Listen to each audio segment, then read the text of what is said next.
Hello বন্ধুরা, জানো টুনি পাখি ডিম দেবে। একদিন অনেক ঝড় বৃষ্টি শুরু হলো, আর টুনি পাখির পাতার বাসাটা ঝড় বৃষ্টিতে ভেঙে যাওয়ার অবস্থা হলো।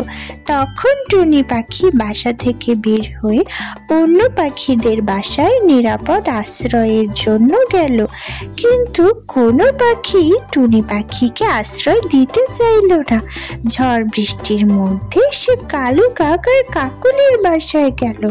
তারাও তাকে আশ্রয় না দিয়ে সেখান থেকে চলে যেতে বলল। তখন টুনি পাখি উপায় না পেয়ে সেখান থেকে চলে গেল। সে একটা ফাঁকা বাসা পেল। ফাঁকা বাসাটা পেয়ে সে বাসার ভেতরে গেল। সেখানে অনেক ডিমের খোসা দেখতে পেল। টুনি পাখি ভাবলো সেখানে কেউ থাকে না, তাই সে বাসাটা পরিষ্কার করলো।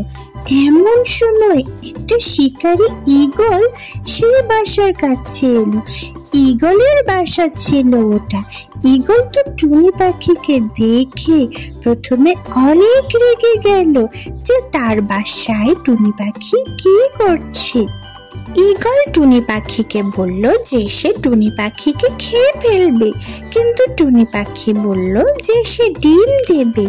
তাই ঈগলের মনে দয়া হলো এবং টুনি পাখি আর ঈগলের খুব ভালো বন্ধুত্ব হয়ে গেল।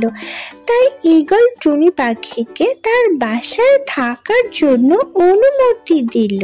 টুনি পাখি খুশি হয়ে ঈগলকে ধন্যবাদ জানালো, আর সে বলল যে ডিম দিলেই সে ঈগলের বাসা থেকে চলে যাবে। বন্ধুরা জানো, তার পরের দিন সকালেই টুনি পাখি দুটো ডিম পারলো। টুনি পাখির অনেক ক্ষুধা লেগেছিল।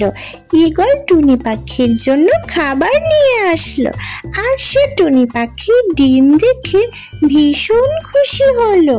বন্ধুরা, মজার মজার টুনির কার্টুন দেখতে চাইলে চ্যানেলটি সাবস্ক্রাইব করো। ভালো থেকো। সাবস্ক্রাইব করতে ভুলো না যেন। টাটা।